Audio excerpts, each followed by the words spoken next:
আজকে শ্যামলাপুর উচ্চ বিদ্যালয় ও শ্যামলাচি বাহেরচর সরকারি প্রাথমিক বিদ্যালয়ের বার্ষিক পরীক্ষার ফলাফল ও পুরস্কার বিতরণ অনুষ্ঠান 2024 আজকে প্রোগ্রামের সম্মানিত সভাপতি জনাব হাজী মোহাম্মদ নুরুল মমিন, সাধারণ সম্পাদক ভাগরটা ইউনিয়ন বিএনপি ও সভাপতি শ্যামলাপুর উচ্চ বিদ্যালয়, উপস্থিত আজকে বিশেষ অতিথিবৃন্দ, উপস্থিত আমার শ্রদ্ধেয় শিক্ষক বৃন্দ, উপস্থিত শ্রদ্ধেয় অভিভাবক বৃন্দ এবং উপস্থিত আমার প্রিয় ছাত্রছাত্রী বৃন্দ, আপনারা সবাই ভালো আছেন? এবং আজকে উপস্থিত আমার শ্রদ্ধেয় মুরব্বীরা, শ্রদ্ধেয় এলাকাবাসী, আমার ছোট ভাইয়েরা, বোনেরা এবং আমার ভাগরটা ইউনিয়নের এবং ক্যানিগঞ্জ বড় থানা শ্রদ্ধেয় বিএনপি অঙ্গ সহযোগী সংগঠনের নেতৃবৃন্দ, আপনাদের সবাইকে আসসালামু আলাইকুম। আজকে আমরা সবাই এখানে উপস্থিত হয়েছি যেন আমরা এই শিক্ষার্থীরা যারা ভালো রেজাল্ট করেছে তাদেরকে সম্মাননা দেওয়ার জন্য। আপনারা অনেকে ভালো রেজাল্ট করেছেন, এই জন্য আপনাদের সবাইকে ধন্যবাদ। কিন্তু অনেকেই আবার কিছু কিছু স্টুডেন্ট হয়তো ওরকম রেজাল্ট প্রত্যাশা করতে পারে না। আমার আহ্বান আপনাদের জন্য যে আপনারা এখন থেকে ভালোভাবে লেখাপড়া করুন এবং সামনের বছরের জন্য ভালো রেজাল্ট করবেন ইনশাআল্লাহ। ওদের জন্য আপনারা এখনই প্রস্তুতি নেন, ঠিক আছে?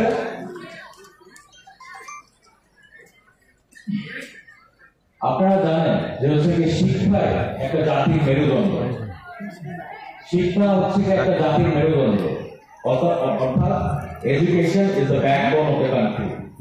এই বিগত 16 বছর ধরে যে সরকার ছিল, স্বৈরশাসক ফ্যাসিস্ট গণহত্যাকারী খুনি সরকার ছিল, আওয়ামী লীগের সরকার, শেখ হাসিনা সরকার, তারা নিরীহ বাচ্চাদেরকে গুলি করে খুন করে হত্যা করেছে না? তারা নারী, শিশু, শিক্ষার্থী, আমার রিক্সাওয়ালা ভাইদেরকে, শ্রমিক ভাইদেরকে গুলি করে খুন করে হত্যা করেছে। তারা বাংলাদেশের শিক্ষা ব্যবস্থাকে ধ্বংস করে দিয়েছিল পরিকল্পিতভাবে, কারণ তারা চায়নি যে আমাদের দেশ তাকে সোজা হয়ে দাঁড়াতে পারে। কিন্তু আমাদের নেতা জনাব তারেক রহমান, উনি শিক্ষা ব্যবস্থাকে গুরুত্ব দিয়ে 31 দফা পেশন করেছে।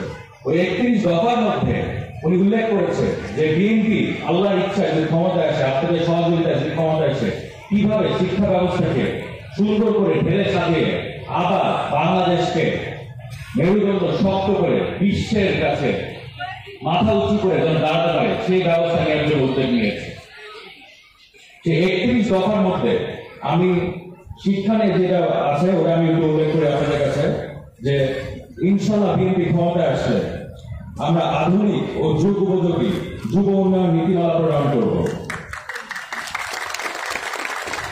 এখানে স্বাস্থ্য, শিক্ষা এবং পুষ্টির প্রতি যথাযথ গুরুত্ব দিয়ে সক্ষম ও কর্মদক্ষ মানব সম্পদ উন্নয়নে প্রয়োজনীয় বিনিয়োগ করা হবে। এবং এই কথাটা আপনাদের সবাইকে মনে রাখতে হবে যে 1 বছর ব্যাপী বা কর্মসংস্থান না হওয়া পর্যন্ত যেটা আগে হবে সেই সময়টা শিক্ষিত বেকারদের সহায়তা ভাতা প্রদান করা হবে।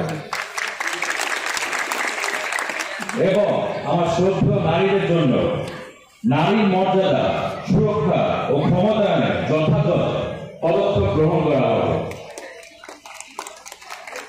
আর আমার মা বোনদের জন্য আরেকটা জিনিস আছে, ইনশাআল্লাহ আমরা যদি ক্ষমতায় আসি, একটা ফ্যামিলি কার্ড, প্রত্যেকটি পরিবারে একটা ফ্যামিলি কার্ড দেওয়া হবে।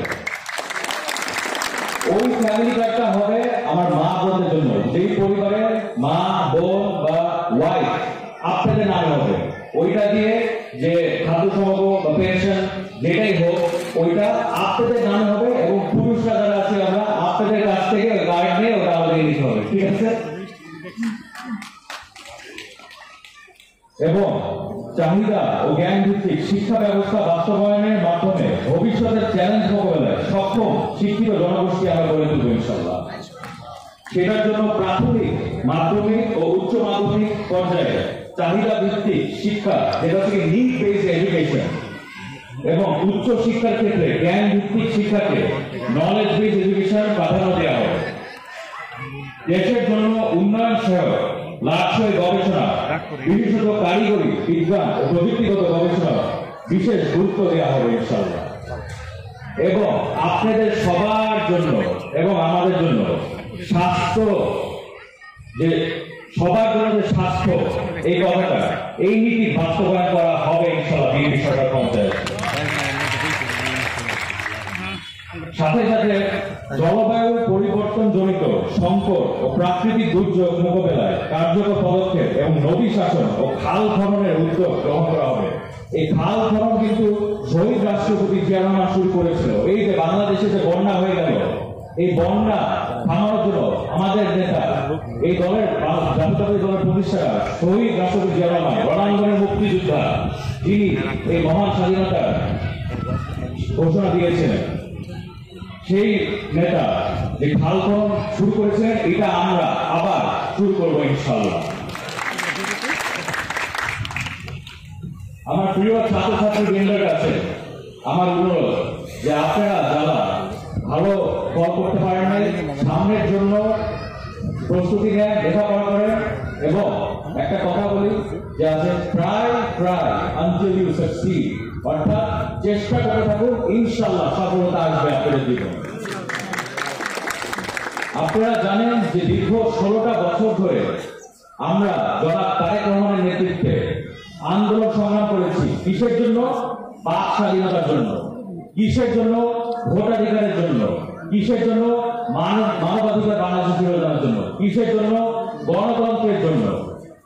সর্বশেষ 5ই আগস্ট ছাত্র জনতার আন্দোলনের মধ্য দিয়ে আমরা একটা নতুন বাংলাদেশ পাই এবং আমাদের হাজার ছাত্র জনতা শহীদ হয়। আমি তাদের সবার আত্মার মাতৃত্ব কামনা করি এবং শহীদদের প্রতি শ্রদ্ধা জানাই। আমরা আগে এইসব জিনিসের জন্য আন্দোলন সংগ্রাম করেছি, এখন আমরা সবাই মিলে আমরা সংগ্রাম করব রাষ্ট্র কাঠামো মেরামতের জন্য। এবং আপনারা সবাই জানেন যে দীর্ঘদিন ধরে কিভাবে এই ফ্যাসিস্ট সরকার, আওয়ামী সরকার এই বাংলাদেশের শিক্ষা ব্যবস্থা ধ্বংস করে দিয়েছিল। আমরা সবাই মিলে ঐক্যবদ্ধ হয়ে ইনশাআল্লাহ শিক্ষা ব্যবস্থা আবার কিভাবে সুন্দর করে সাজানো যায়, আমাদের ছাত্রছাত্রীদের জন্য কিভাবে সুন্দর পরিবেশ করা যায়, ওইসব উদ্যোগ নিয়ে আমরা ইনশাআল্লাহ সবাই মিলে একটা সুন্দর বাংলাদেশ গড়ে তুলব ইনশাআল্লাহ। এই জন্য আপনাদের সবার কাছে আমি দোয়া করছি এবং আপনারা সবাই দোয়া করবেন যেন আমরা সবাই মিলে আমাদের দেশের স্বাধীনতা সার্বভৌমত্ব রক্ষা করতে পারি।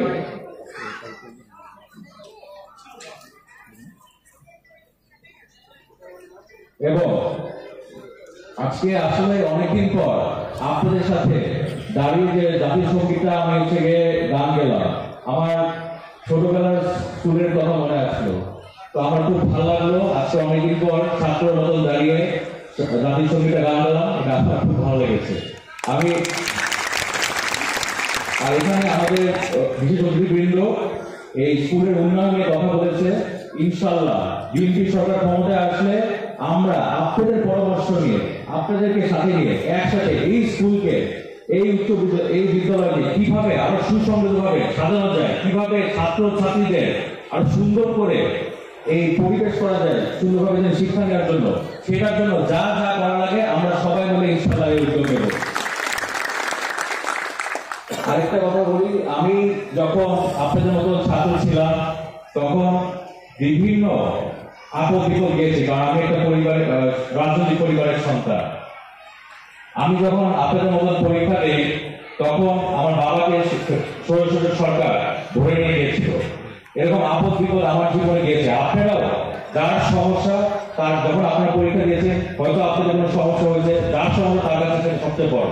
কিন্তু সব আপদ বিপদ কাটিয়েও একটা কথা আছে আমার, যেটা আমার বাবা আমাকে সবসময় বলতো, যে স্ট্রাগল ফর এক্সিস্টেন্স, অর্থাৎ জীবনের জন্য সংগ্রাম। আপনারা এখানে যারা বসে আছেন প্রত্যেককেই জীবনের জন্য সংগ্রাম করে একজন বড় হতে হবে।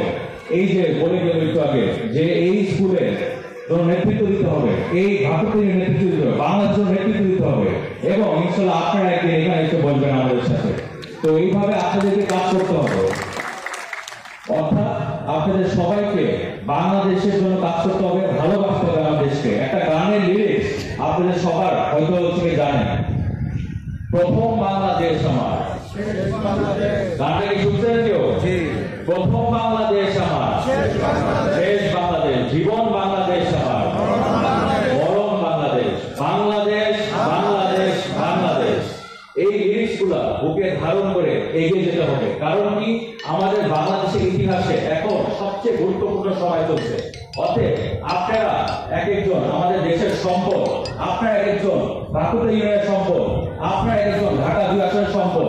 অতএব আপনারা এক একজনের দেশের সম্পদ হয়ে দাঁড়াবেন, সুন্দর করে পড়ালেখা করবেন, ইনশাল্লাহ আপনাদেরকে দিয়ে আমরা নতুন দেশ গড়ে তুলবো আবার ইনশাল্লাহ।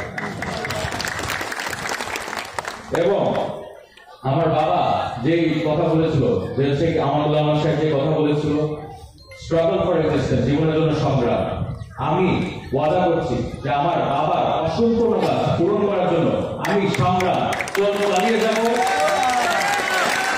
এবং আপনাদেরকে নিয়ে আপনাদের পরামর্শে একসাথে এই ভাকুড়া ইউনিয়ন, কেরানীগঞ্জ, ঢাকা 2 আসন আমরা একসাথে একটি মডার্ন সিটি, আধুনিক সিটি করে ছাড়বো ইনশাআল্লাহ।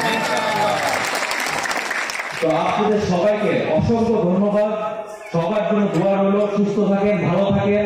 আমার সক্রিয় শিক্ষকদের জন্য পরামর্শ হলো যে আপনারা এমন একটা পরিবেশ করবেন যেন ছাত্রছাত্রীবৃন্দ আপনাদের কাছে যে কোনো ব্যাপারে খোলাভাবে কথা বলতে পারে, আন্তরিকভাবে কথা বলতে পারে। এবং আমার অভিভাবক বৃন্দদের বলবো যে আপনারা আপনাদের সন্তানদের সুন্দর করে পড়ালেখা করা, সবাই একসাথে থাকবো, আমরা সবাই একটা পরিবার, ইনশাল্লাহ আপনারা আমরা মিলে একসাথে এই ভারতীয় ইউনিয়নকে উন্নয়ন করবো ইনশাল্লাহ।